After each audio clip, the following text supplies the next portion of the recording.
you, after the mistake of taking the art class, how did it happen? I don't believe in mistakes. You fucking genius. And that was the first time in my life that I really started understanding the depth of art. You're becoming a legend here locally, man. Like, Thank a lot you. of people are looking up to you. Because before then, it was all for fun. Hey, what's up, guys? Welcome back to the AbadAss Life podcast. For those of you who are new to the channel, my name is Andrew Abad. I'm your host. And this channel is all about bringing you people who are experts or are becoming experts in their field to give you the tips and tricks that you need to start crafting your own badass life.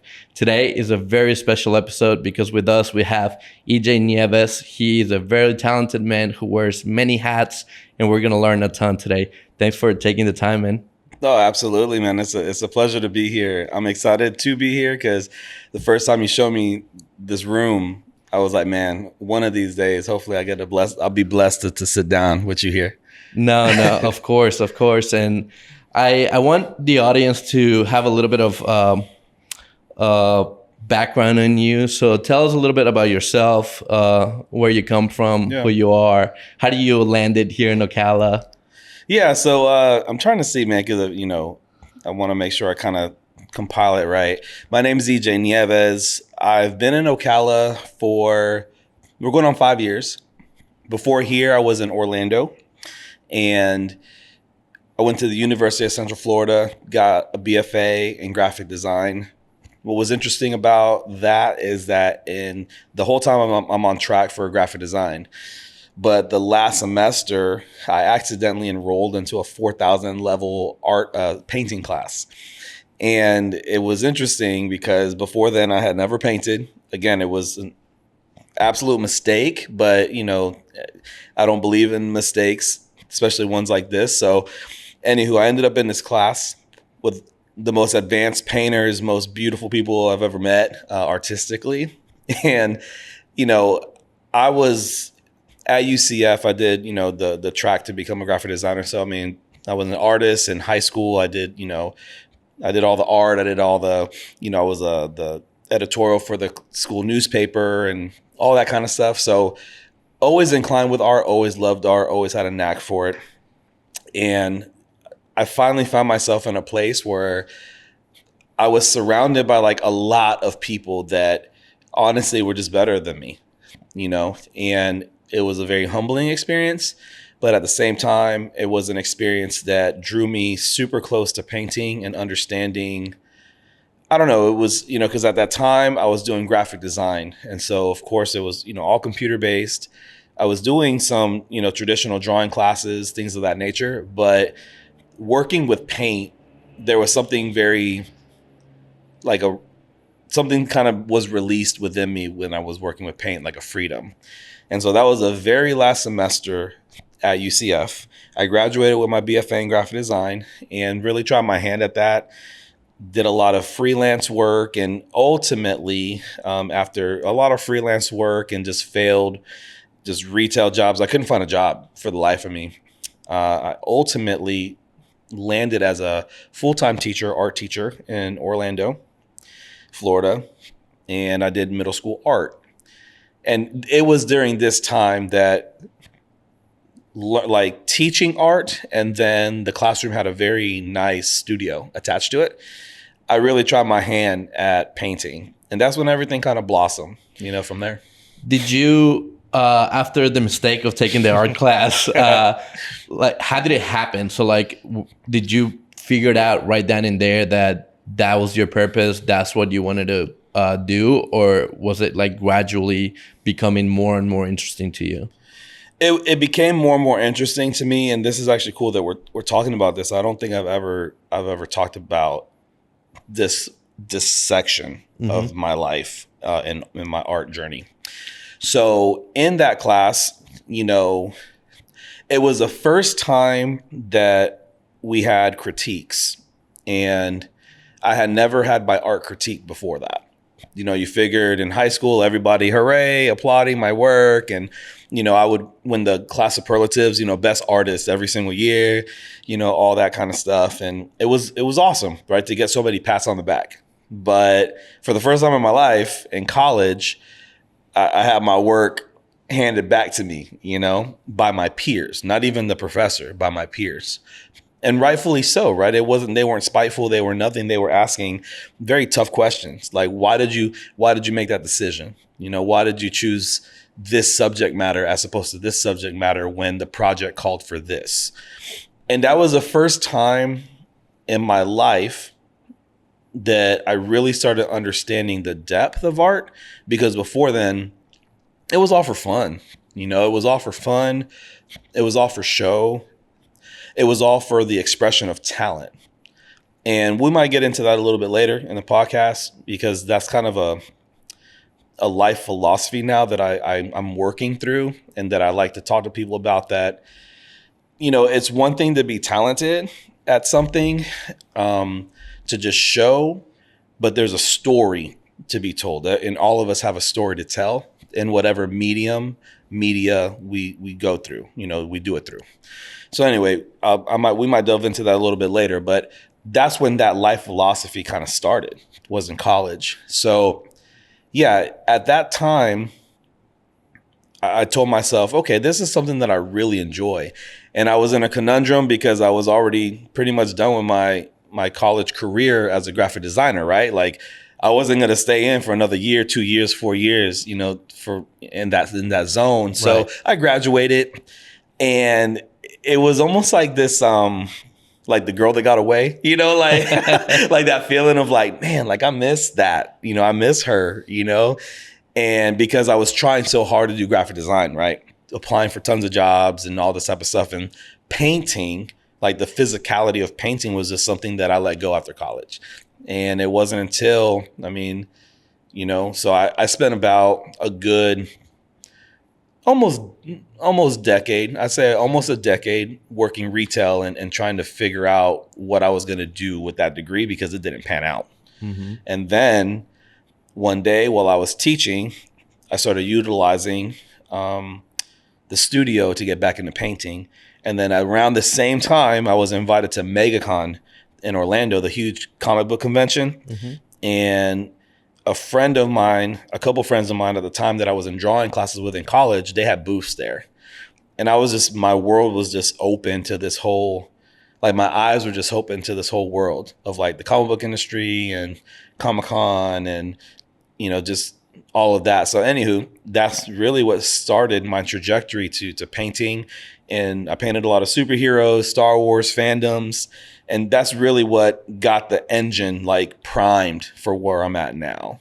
Yeah. Gotcha. So that's kind of like where you were able to mix both sides and get more into that genre per se, and like going, because I've followed you now for it's been quite some time, probably like 6 months now, I would say. Ever since we started building this here, like I started noticing that you're becoming a legend here locally, man. Like a lot of people are looking up to you. A lot of people see everything that you're doing. And like I said before, like you're wearing a lot of hats. So, I mean, for me personally, like it's extremely hard to do something like that, and how like the time that must go into that, to see that, and also see like all the other things that you're doing, like you're becoming an influencer here locally. You have like a great following. Thank you. I'm assuming you're doing all your own work for that when it comes to social media. And now you're also very deep into like your health journey. So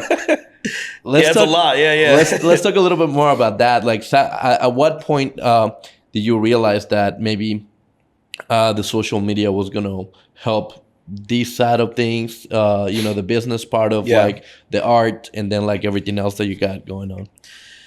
It's interesting. These are first great questions, man, and I thank you for this, because we're really tapping into.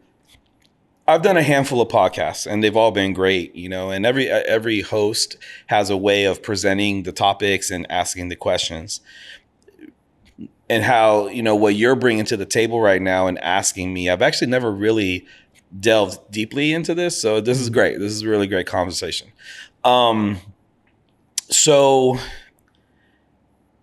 I remember the first time, and I didn't understand virality. I didn't understand going viral. I didn't understand that. But of course, when, the inception of Instagram for me was a big deal, I was like, okay, this is interesting.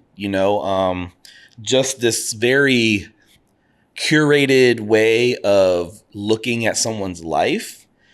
I was so intrigued by that. Around that time, I was friends with a really cool dude, visionary out in Orlando. His name was Fuego. And I remember Fuego's Instagram, Walter Fuego. I remember Fuego's Instagram was one of the first Instagrams that I ever saw that I was like, man, this is curated. Like the attention to detail. This was way before people were posting like food pics the way that they do, making sure the lighting was right, making sure everything was right, making sure the crumbs were like not around the plate. I just remember seeing his Instagram being like, bro, like I get goosebumps. I was like, man, this is beautiful. Because before then, I don't think people really understood curation. I think people were just kind of posting their dog and, oh, cool, like I'm here, I'm at a podcast selfie, or like, oh, cool, I'm gonna take a picture of my shoes real quick. Or it was almost like this very like haphazard, hey, this is what I'm doing my day.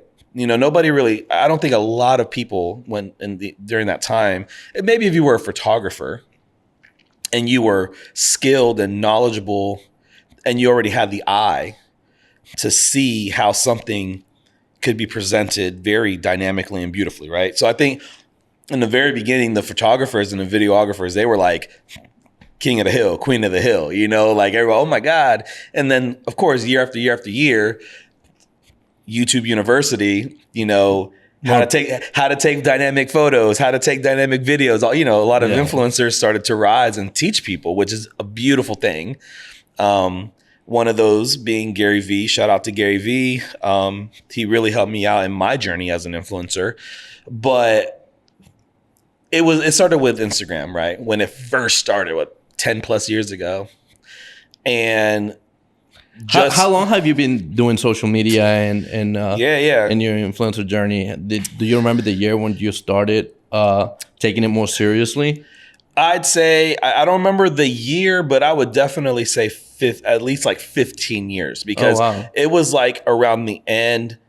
It was like around when the decline of MySpace. Okay. When MySpace kind of like drooped off. Facebook became a thing. I mean, I do remember I was in college, so like 2004. So I'll say like 2004, maybe 2006, around that time, because I was on Facebook. And at that time I was taking pictures and stuff, but it wasn't until, I don't know when Instagram was created exactly, but I definitely 10 years, at least more than 10 years ago, right? Yeah, it's definitely been over a decade. Over a decade. Yeah. So, I mean, I was on Facebook, but just like anything else, like I was just kind of on Facebook because I don't know, this is the new MySpace, and I didn't think about like what I call influencership. I didn't think about that at all. It wasn't. I don't think it was a thing 15 years ago. Maybe like slightly in a handful of people, but like it wasn't like what it is today. Like I think it's evolved rapidly and it just like grew so much over the just past few years, really, or maybe like over the last decade. Yeah, for sure. Yeah. So like Instagram was a start. During that time, I was a teacher. I remember I was living in Orlando. I was living in kind of like a compound. It was interesting. There was like, I don't know, 4 or 5 of us living in this huge house, splitting rent. And I'll never forget, man, the first time I actually met somebody in real life, because you see celebrities with a lot of followers. You'd see celebrities and athletes and stuff with tens of thousands, hundreds of thousands of followers. Oh man, that's crazy, right? And I remember meeting the first person in real life that had like 150,000 followers. I'll never forget. He drove a white, beautiful BMW. He would come to the house all the time. He was friends with one of my roommates. And I'm here, like getting dressed for work, and he's just on the couch, like just on the phone, chilling. I mean, it's like 6 in the morning, 7 in the morning. I'd work all day long, come back home, he'd still be there. Maybe this time with like a girl or something, kind of hanging. I'm like, who is this dude? Like just be at the house. I mean, dressed nice, BMW. Yeah, what does he do? In the beginning, I was like, man, he's selling drugs or something. Like, what you doing, bro? But one day, this went on. real talk, for weeks. And I was like, okay, you know, all right, he's my boy's boy, you know, like whatever. I mean, and one day I came home and I was like, I'm just gonna sit down and talk to this dude. I'm gonna figure this out, because cool, if you're doing this or that or whatever, okay, it makes sense. I'm not agreeing with it or whatever, but okay, cool. But I sat down and talked to him, and he was like, yeah, man, I get paid off of Instagram shout outs. And I was like, what is that? And he had this huge, it must have been like 175,000 follower tattoo account.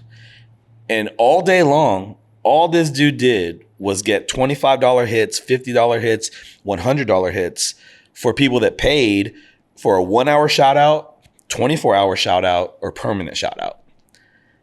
And this guy was making money hand over fist. This was like in the very, very beginning of it all, even before ads, right? When the algorithm was completely raw, kind of like in the beginning of TikTok.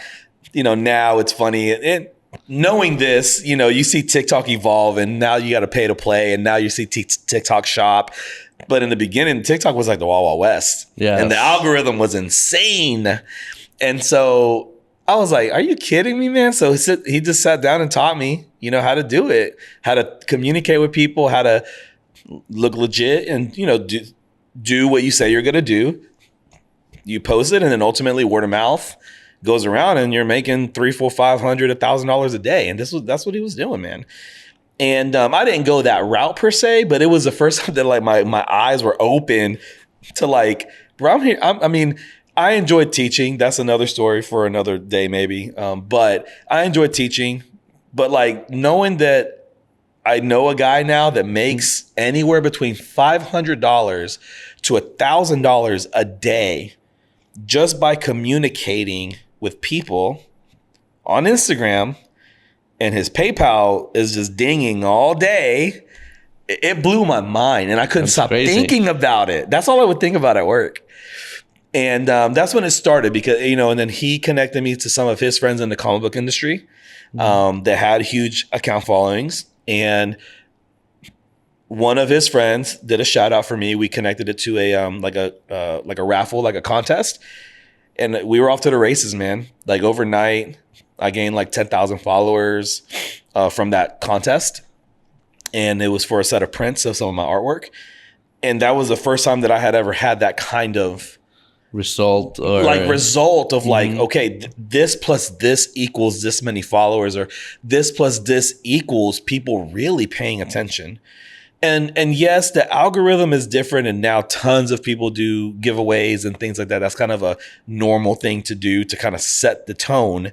But 10 years ago, people, you know, to do that, you know, of course, is this a scam, or is this real? Like, if I follow you, are you really going to do what you say? And yeah, like when I started doing that in the beginning and doing contests and really spending some time talking to my fans and my collectors and people that were naturally already buying my artwork, mixed with doing the contest, it really took off, man. And so that was the beginning of it all. Then that kind of morphed, you know, year after year after year, working on Instagram. And then fast forward to TikTok, it was like my sole mission to get like 100,000.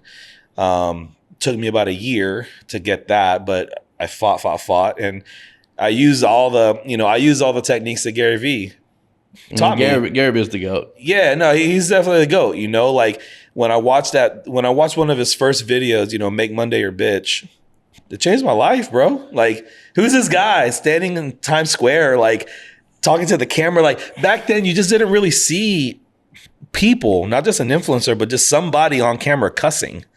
But like passionately, he wasn't just cussing to cuss, and he was just like, no, seriously, listen to me, listen to what I'm saying. And I was like, who is this guy? I think one of Gary Vee's like really true superpower is that you can feel the authenticity. Yeah. Right. There's a lot of people out there like trying to emulate that or trying to be authentic. Yeah. But like you feel the authenticity and the passion behind it. And it's just like that plus the work ethic. Like, I think it's very hard to catch up. Yeah. Right? For anybody out there, it's very hard to catch up because he's been doing this for 2 decades now. Yeah, right? For sure. when you're doing something for that long, and repetition, I think, is just the mother of all success. Like you Amen. do something enough times and you compound it with time, it's going to be virtually impossible for other people to catch up if they're not doing as much, or if they're Yeah. not doing more than you, and like it's just really hard. And so like, yes, he's absolutely the GOAT. Have you read his last book, Day Trade Intention? No, and that's the newest one of the books that is on my list. I've seen it, of course it's all over TikTok and stuff, but even Yeah. before then, when it first came out, I was like, I gotta cop this, And it makes me happy though, like you said, he's been out for like 2 decades. It makes me so happy. I'm 40. It makes me happy to see like 18-year-old, 17-year-old kids talking about Gary. Yeah. Like it just, like you said, it's a legacy. Like it's powerful. It's repetition, and understand, like how you put that, it's the power of repetition, because some people, and that's with anything. Earlier before we turned the cameras on, we were talking about health and fitness and things like that. It's all about repetition and just waking up and doing it, to the best of your ability every day. Yep. And Gary's been doing it every day for a very long time, to the point where, man, we're already, the generations now, different generations now are talking about Gary. So good for him, man. Proud of him. I'm super proud of him. And man, it's so crazy to like hear you talk about like, the social media side of things and stuff, because like me, for example, like I grew up in Ecuador, right? Yeah. So graduated high school a little bit early. I was like about 16, moved to the States for college in '08. So MySpace for me, like was non-existent. Like I never even had MySpace. Wow. Right. I started on Facebook. Wow. But it's like just listening to you talk, it's like just bringing me back 15 years ago or 20 years ago. And it's like, my God, how like things have evolved. Yes. It's ridiculous. And like at the speed that things are evolving now, Yeah. Especially with AI and everything that's happening, like I think like 5 years from now, we're not going to recognize things that are normal to us now. Right. No. Whether it's social media, whether it's, I think like a handful of industries, a handful of spaces are completely going to get disrupted. And that's, at least to me, it's scary, but it's more, it's very interesting. Yeah. And it's not just scary, but it's like exciting. Like Yeah. I can't wait to see all the things that are going to happen. And, I can't wait to see your journey fast forward another 5 years from now. Yeah. Because now that you're also like very into health and fitness, I feel like that's a key component for success, no matter where you are. Like, Yeah. no matter what industry, you have your role in, whether you're an entrepreneur, whether, you have, it doesn't matter what it is. I think like health is, I think, the first pillar that you have to take Yeah. care of before you're able to achieve like any other goals or dreams that you have, right? No, I agree with that wholeheartedly now, right? You asked me that 2 years ago. I probably wouldn't have answered. I would have, just naturally just let the conversation turn into something else, because deep inside I knew that, but I didn't want to admit that, right? And 6 months ago, I was contacted by Sean Riley. He's a trainer at Iron Legion, really cool dude. And we sat down, had coffee at Cemetery Coffee downtown Ocala. And he just, shared his life story with me, and, you see this guy, he looks like a superhero, straight up, like he looked like Captain America. Jacked. And you go on he's jacked, yeah. And you go on his social media and he has dressed up like Spider-Man and Captain America, right? And what's interesting about this, and I get goosebumps even thinking about this, because it's just very, I see how God is working to speak to me. I believe that God speaks to all of us differently, and for me, because I was so entrenched in comic book culture, right? Yeah, I want to look like Batman, like, yeah, how dope would it be to, whatever, look like Captain America or whatever, like, and, you read the pages at first, we were kids, you were reading the comic books, and then boom, you see a movie, but then now, like, you watch the movies and it's like larger than life. And so I'm talking to Sean and I'm sitting here like, dude, this guy's like a real life superhero. Like, this is crazy. You know, like he looked like one and he talks like one, you know, because he's all about valor, you know, and honor. It's just cool. And I'm just like, whoa, like you're a superhero, dude. And that's really what inspired me, you know, and that's what really kind of got me off the couch straight up, because I was talking to somebody today. We had a competition today, Brick City Battle. Excuse me. And it was awesome. The camaraderie was great. A lot of athletes in the building. We were all competing. And, you know, it was just kind of one of those things where I just realized like this is real. You know, before this, I wouldn't consider myself a lazy person, you know, because I'm a workaholic. So it's like this very interesting thing that I deal with sometimes on my mind and my heart, where I'm like, well, nah, man, I'm killing it. I'm crushing it. Like I work every day. You know, I'm painting every day. I'm expressing myself every day. I'm posting videos every day. And so, yeah, there's a part of me that makes me feel like I'm a successful human being, which, you know, I am. You know, I mean, I say that, I don't say that arrogantly, but I work hard. And I think that all of us as human beings should work hard. I think it's sorry to cut you off. No, I you're good. don't want to interrupt the thought, but like just to solidify what you're saying is like that's one of the reasons why we're talking here today is because the whole idea of this podcast is to bring people in who, in my mind or in my opinion, are also living their own badass life, right? What I like to call it that. Yeah. That like just to put aside the misconception that people have, like it doesn't look the same for everybody. True.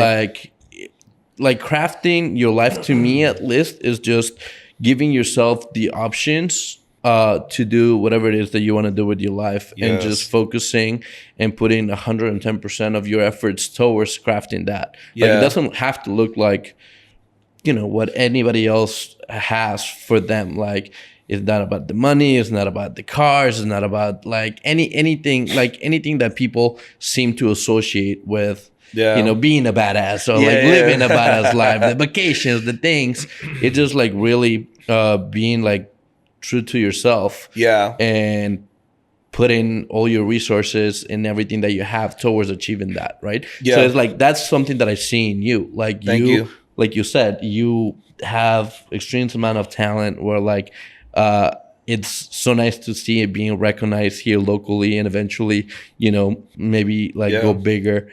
But like not just that, like you said, like you're posting videos, you're active in socials, you're doing you know, your health journey, your fitness journey now that you can see the results, you can see how consistent you're being. So that it to me is like so important for the people out there watching, is just taking that from every guest that we have and just taking those bits and pieces that are going to help them start crafting their own lives by using and utilizing, you know, those suggestions or those tips that, because it's really hard, you know, it's not easy. Like it's not easy to commit to wake up and go to the gym every day. It's not easy to wake up and work the extra 2, 3, 4 hours to be able to go from a 9-to-5 job to having your own business. You know what I mean? It's really not easy. It's so like people out there need the help. They need the inspiration from people like you to be able to say like, okay, I can do it also. You know, like if they can do it, we can do it, right? That's the whole idea of this. So yeah, thank you for taking the time to come in and sharing with us everything that you're doing. But continue. Go ahead. I'm sorry. No, and I appreciate that, you know, because really like circling back to what we were talking about earlier, I am grateful, just like you, I'm proud of you, of everything that you're doing, that you're building.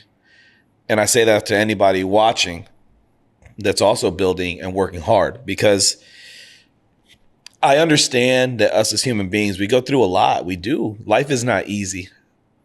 It's not. But we have a decision to make, right? And it's a beautiful thing.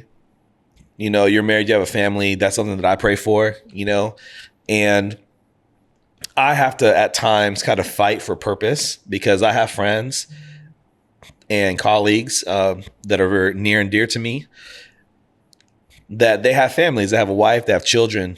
And I'm not saying that it's easy for someone that's married or that has children to have purpose in life, right? Because it's like, okay, well, if I'm going to wake up and not do it for me, I'm going to wake up and do it for my wife. I'm going to wake up and do it for my kids. I'm going to wake up and do it for my family. And it's interesting because one of kind of like the pillars or the corners of the earth that I do feel in this season of my life that God has entrusted me with is to speak on behalf of I'm a dude, I'm a man. So dudes that are single, right? I'm 40, I'm single. And, my thing is, yeah, will I admit that I am a workaholic and there's things that I need to work on? But yes, just like anybody else. But I'm also understanding that, like, even though you may not have a wife, you may not have children, right? Or even maybe not a lot of family around you, you still have purpose. There's a purpose, and I don't want to be all up on your show and like start preaching or whatever. I ain't gonna do that. But I will say this: all of us were created for a purpose, man. Like we there's something very beautiful and unique about humans. Like all of us, even for example, I know tons of artists, tons of them, tons of great ones. But it's like when you put us in a lineup and you give us a sheet of paper and a Sharpie or a pencil, that's it. All of us are going to do it different, man. That's what's crazy. Like you put 20 artists at a table and just give us literally just a piece of paper, man, and a pencil. All right, cool. Draw whatever you want and just sit back and watch. That's life, right? And that's with anything, social media influencers, marketing companies, automotive repair places. Everybody does it differently. And I think that's the beauty of life. And I do believe that I've been entrusted in my corner of the influencer sphere to speak on that. If you're an expert on any field or a successful entrepreneur who wants to be featured in our podcast, I loved it. make sure you click the link below, fill out the application, tell us a little bit about yourself. If we're a good fit, somebody from our team will reach out to you. What's up? What's up? Hey, what's up? What's up? And you need to get ready to start inspiring our audience and become a part of the AbadAss Life podcast. I'll see you soon.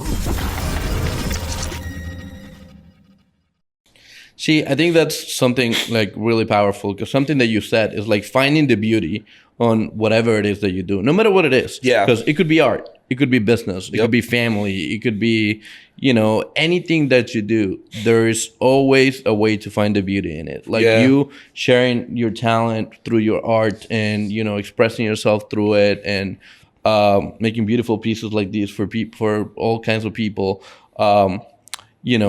influencing like people out there with your videos, with your posts, with everything you do on socials. For me, for example, is like I believe that my purpose, besides obviously being a good father, a good husband, a good family man, is helping people through business, right? Yeah. It's helping people, helping them craft the life that they want through achieving financial freedom through business, through scaling their businesses with my marketing company. I have an investment company as well, in which like we take minority positions and help them scale their businesses with the business development side of things. So I feel like that's what my purpose is, right? And whenever you find those things that you're gonna live by, I think like things just start clicking and falling into place, right? For me, it's something that I heard that really made sense and resonated for me is health, wealth, relationships, and purpose. And if you really focus on all those things, things, at least for me, started just like really falling into place. And after that, after you know what it is, it's just the repetition, right? Just do it over and over and over and over again. I like that.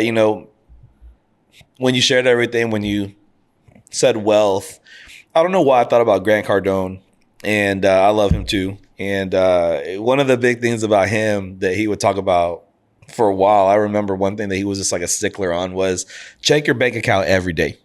Like check it. Just Open your bank account, check it, just look at it, that's it.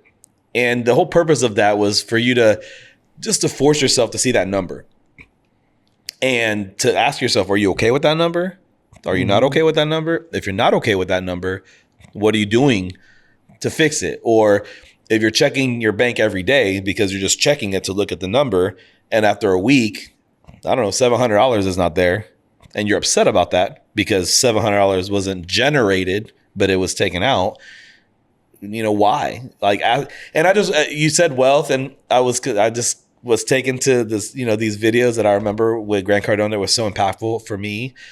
And I'm bringing all that up because that is important. Wealth.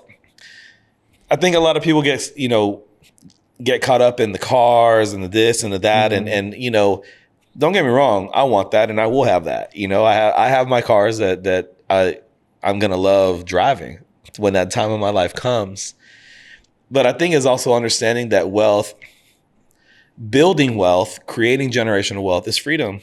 Absolutely. It's freedom. You touched on that earlier. It's like finding your purpose and creating it in such a way that freedom is created. Money doesn't buy happiness. Money buys freedom. And that's my personal opinion. Absolutely. And that's the thing, like wealth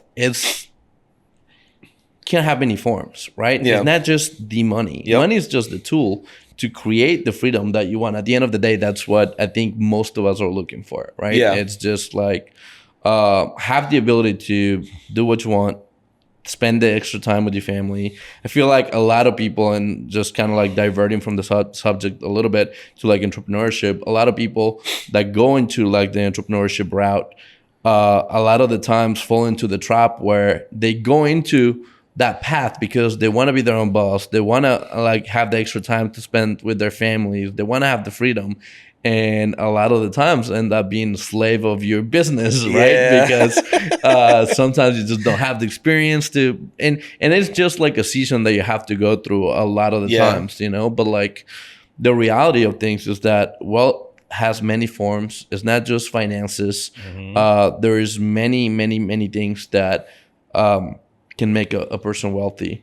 And Gary Vee touches on these all the time. He talks about how like he's got friends that are billionaires and are completely miserable, and it has friends that make $50K a year. Yep. It's scrap to get a vacation with their family once a year, but they are happy because they have time to go and coach their son's soccer game. They play video games. They relax and enjoy life, right? So again, like to me is once you know what you want and you're true to yourself, right? Because you can lie to everyone else, but you're going to know that you're not being true to yourself if you're pursuing something for the sake of pursuing it because everybody else wants it or everybody else is doing it, as opposed to pursuing what your true calling is. Yeah. Right?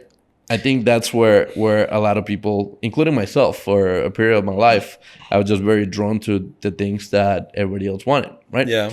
And so, I think like it's super important to know, like, be brave, like take the hill, like, take your battles, but you have to first gotta know what's your hill.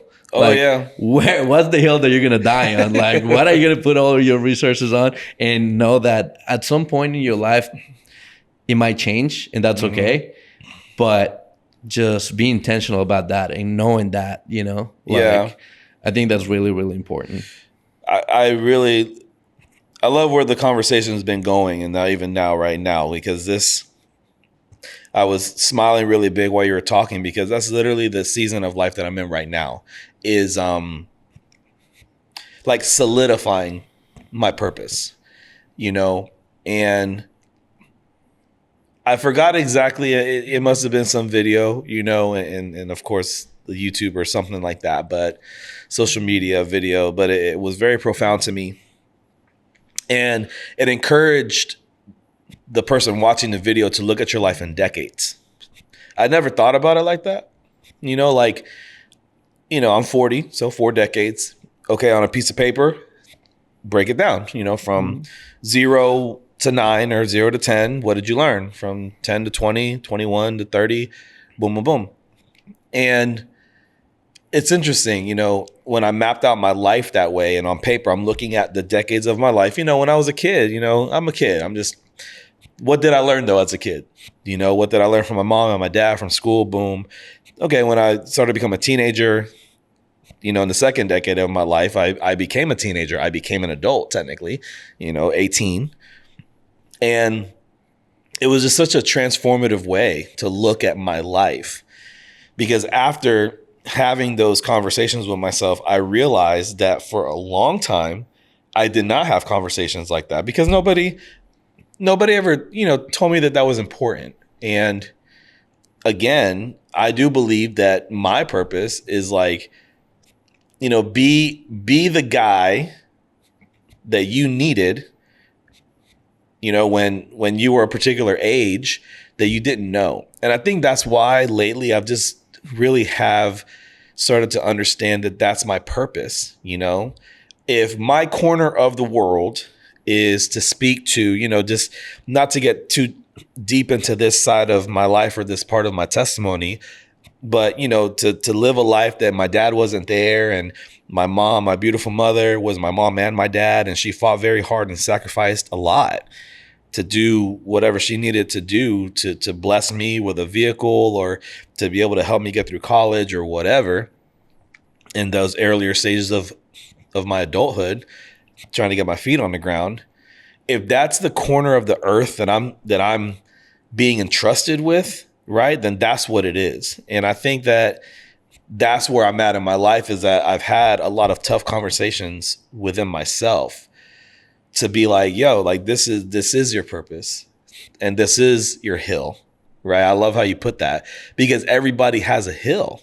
I mean, I'm just going to say it boldly. I believe everybody should have a hill to die on, because if not, then what is life? Like, what is life? To me, that's just an opinion, but what is life if you don't have a hill? And the hill could be anything. Again, going back, not trying to beat a dead horse.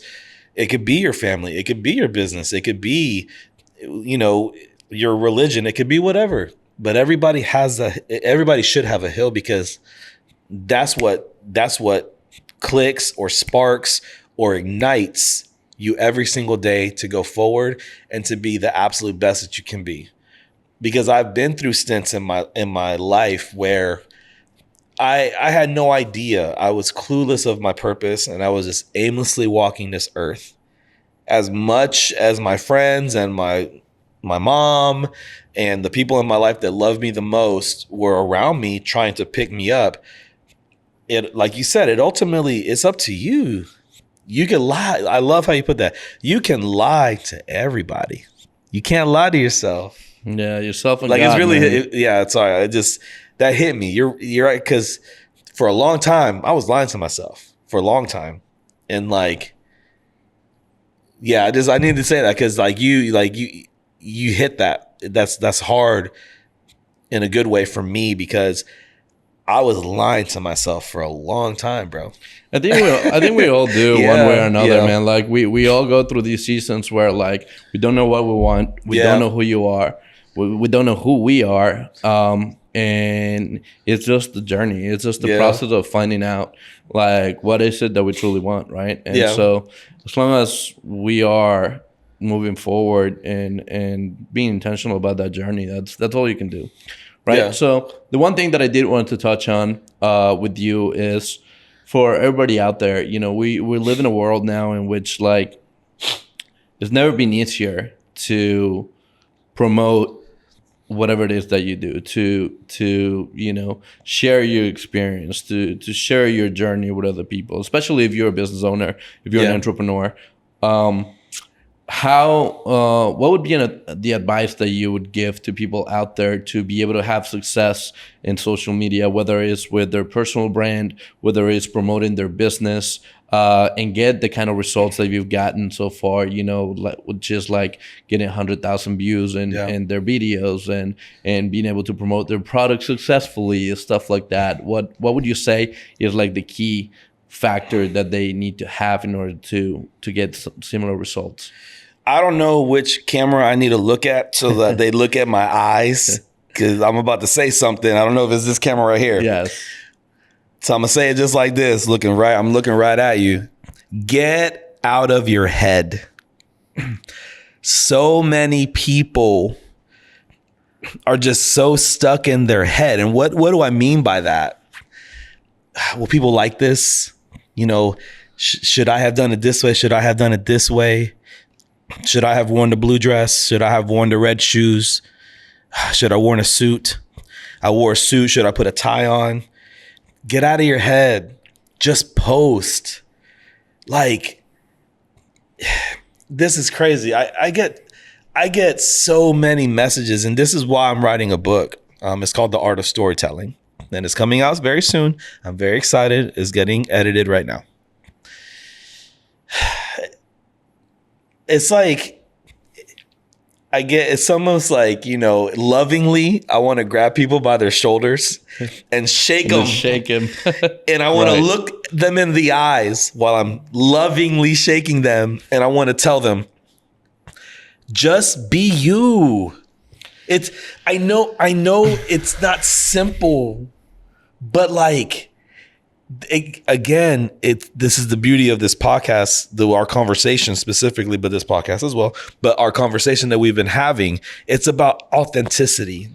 And it's like, just be you, because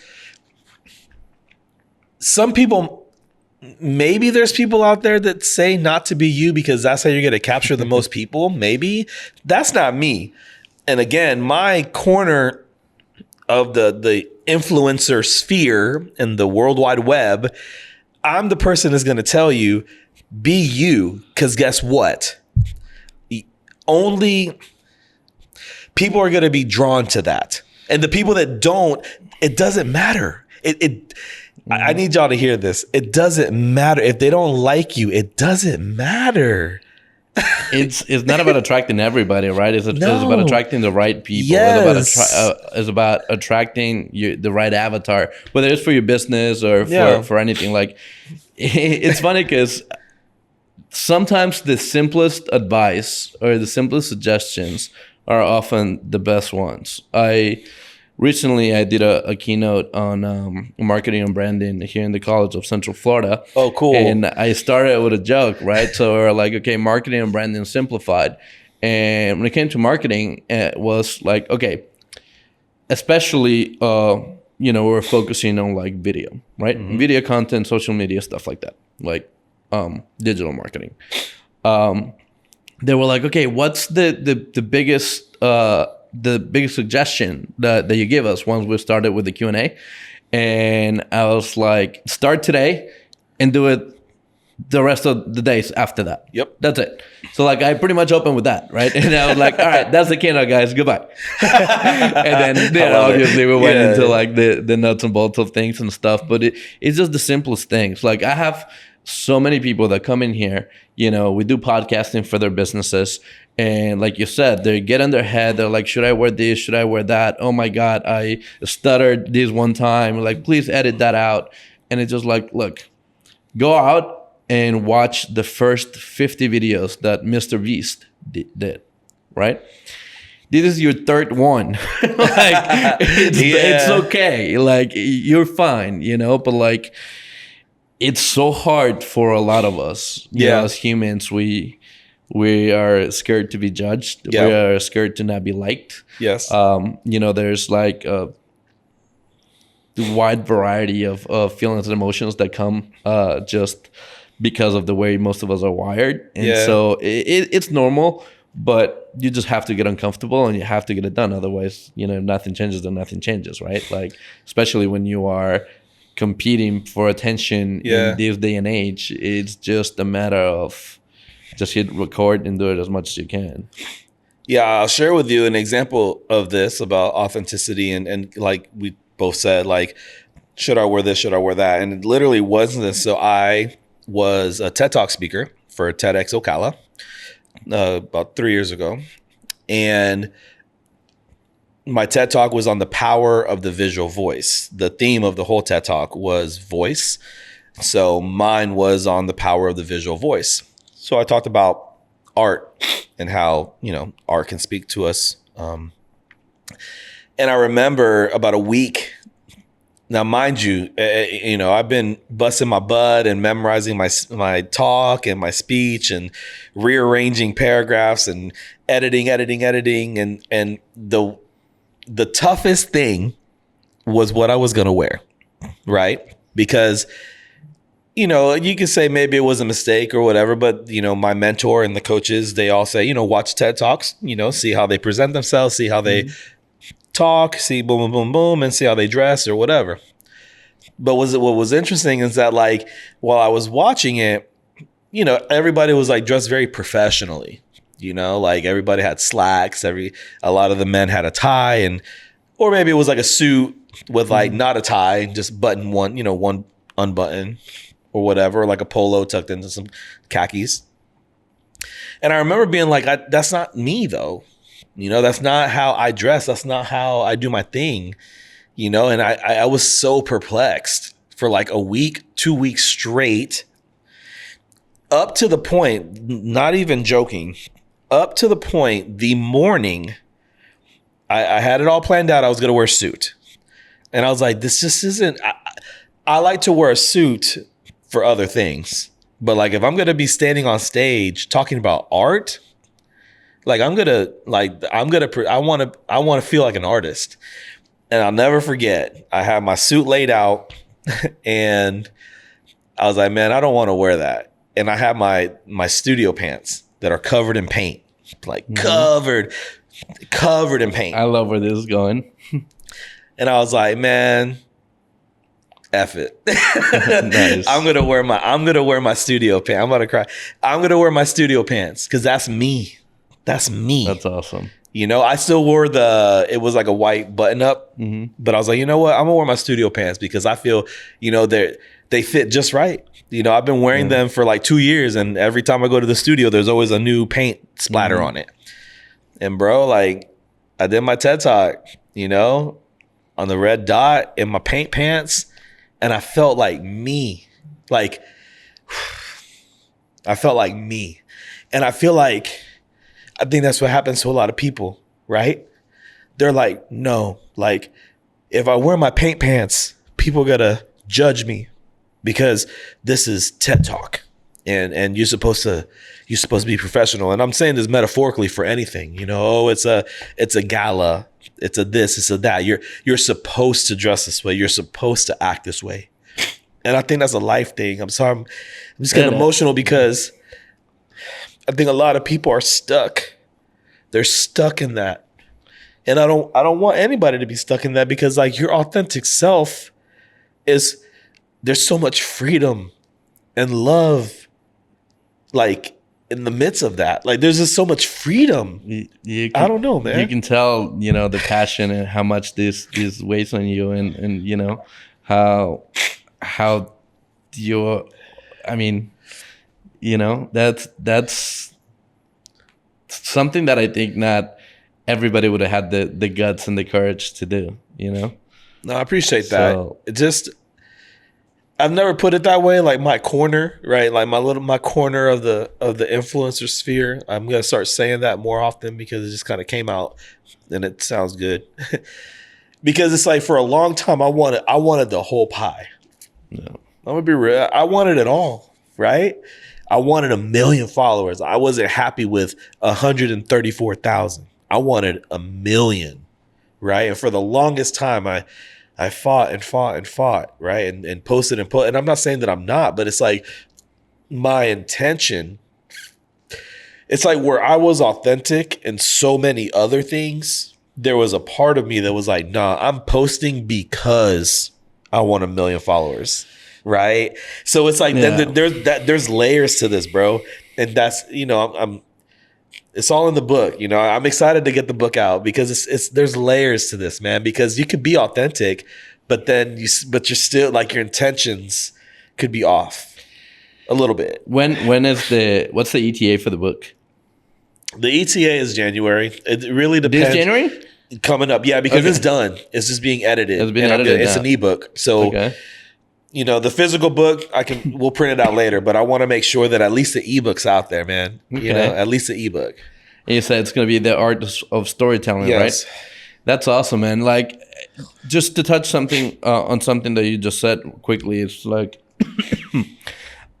I think we're all living in now in an era where the top people in the spaces have millions and millions and millions of followers, right? And I'm sorry, Oh, you're good. we underestimate if you only have 100,000 followers. I said only, and that's a lot. That's a lot, yeah. But compared to, the top people in the spaces, and you're changing the lives of 10% of that audience, that's 10,000 people. It's a lot of people, man. That's 10,000 people that you can be changing the life of with your content, with your suggestions, with your, with everything that you're sharing to them. Yeah. That's something to not be taken lightly, That's influence over 10,000 families potentially, Yeah. So I think on behalf of all the local citizens or residents of Ocala and Marion County and, Central Florida, I mean, we all thank you, man. You have, Thank you, man. It's clearly the passion that you have for this and everything that you do. So I'm super excited to continue watching your journey. Thank you. I'm super excited to see all the things that we can potentially do together, collaborations. I know, especially now that you're doing competitions in the fitness space, and we're about to open a small boxing gym with my trainer, who is a professional boxer. As I was telling you offset, he just won the Mid-American Heavyweight Championship. Congratulations. And, that's so cool, man. Yeah, it was super cool. Awesome. It was a great feeling. I saw the pictures online. It was amazing. He's been, a key part of the people in my circle because I met him when I was doing 75 hard. Yeah. And he's kind of like a person that helped me through it and, helped me achieve it and finish it. And now, I've struggled with maintaining it as a lifestyle because like I was telling you offset, I'm very goal driven. And so I have a goal, I have a mark, I do everything in my power to achieve it. But once I do, I kind of let off the gas. And so working to make it a lifestyle and, not gain the way back or not skip the gym. It's something that I'm still, working on. Yeah. But I think I see a lot of similarities between us, and I see a lot of potential, collaborations. This is definitely not going to be the last time that we have you here. As long as we got to do a part 2. I'm calling it. Absolutely, man. Well, I like to ask all of my guests before we go towards an ending to start thinking about a quote. What's your favorite quote and why? And we can touch back on that in a few minutes. Maybe you'll think about it. Yeah. But I want to ask you another question before that. And it's I would say a large part of my audience, it's, business owners, poker players. Yeah. Poker, it's a big part in my world. It's something that I have a huge passion for, just like with you and art. Yeah. But, my audience is expanding and there may be, some aspiring artists in there. So for all of those who might be watching, what would be your suggestion for, a young kid that is looking to start his journey in art? Yeah, this one, it's scary, but it's a must. And so getting your artwork in front of as many strangers as possible is very important. That is, because it's one thing to be, you could be the most amazing artist in the world. And I've met a lot of artists that are scared to post online because online can be even more crucial than in person because so many people are just cruel and they'll say very hurtful things. So I'll say this because I've had an amazing opportunity to mentor a handful of very talented children. Definitely mom or dad or both or guardian that is willing to step up and be a manager. That's a key piece of this. And the young artists, the artists that are children that I've seen be the most successful, had a mom, dad, or both, or a guardian that stepped up, and they were the ones that were with them at the art fairs. They entered the competitions. We're very involved. Very involved. So as an art teacher, and as a human being, that absolutely,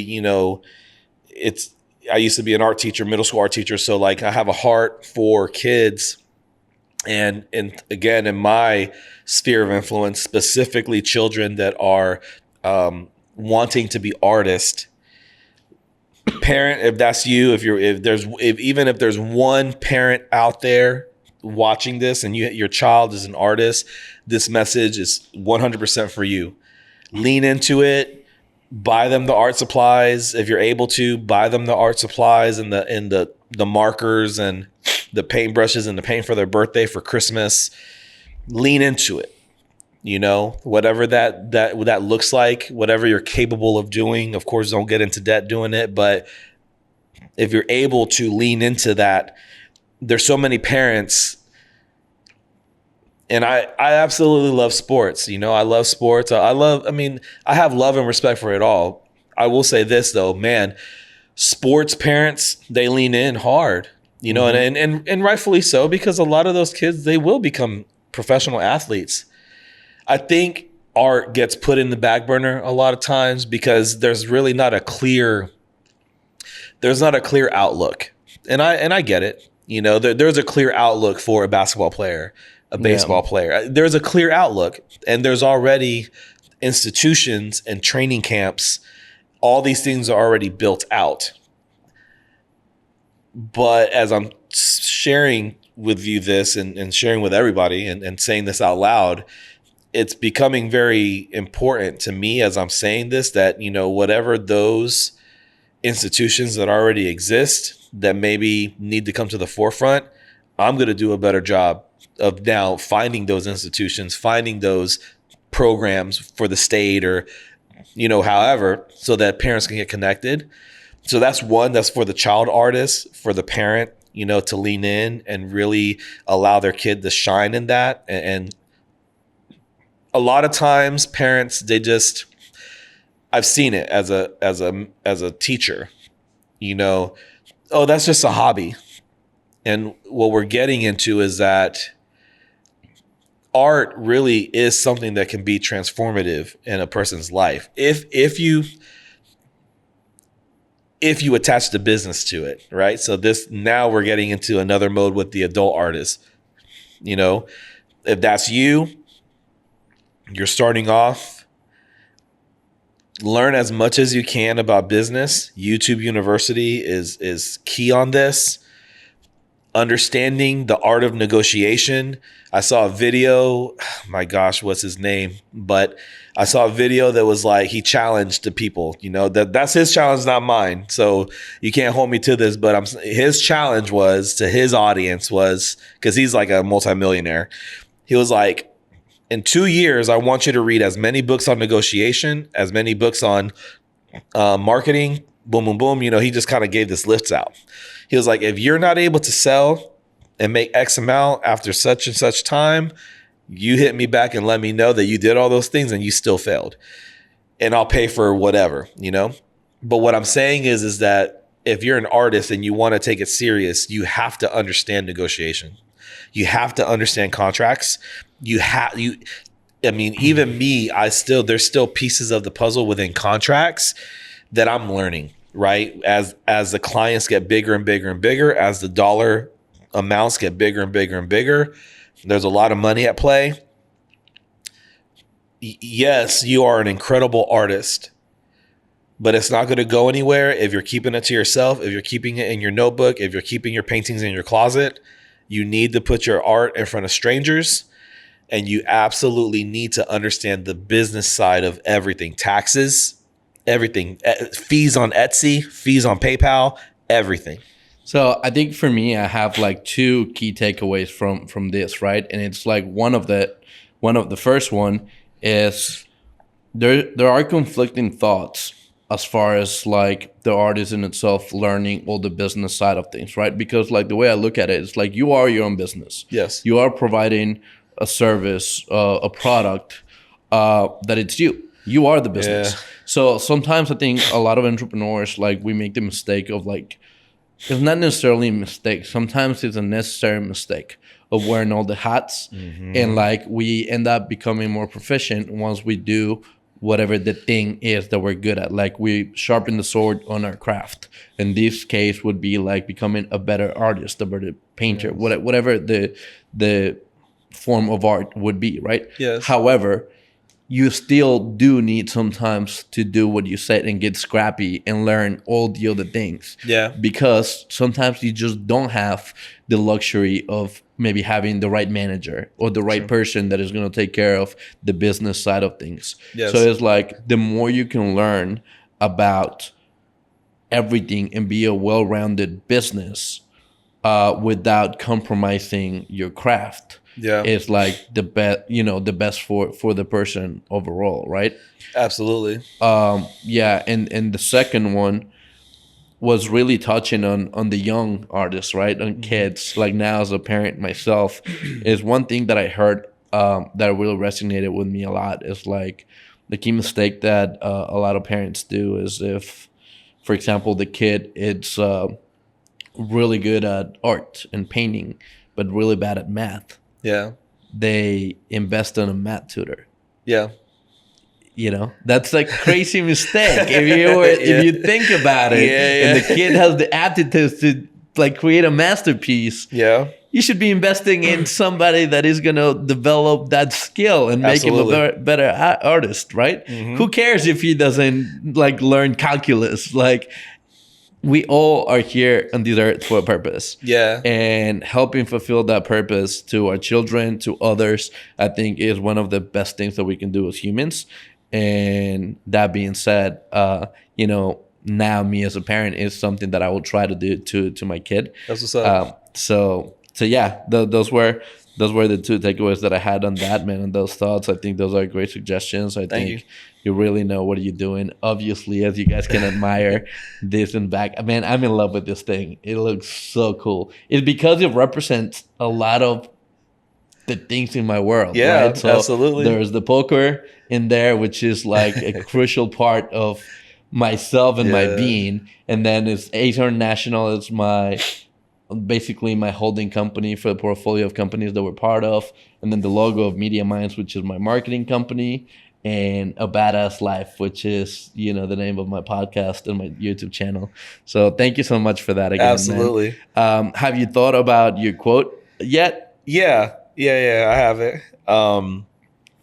So just real quick, I just need to make sure that I get it right.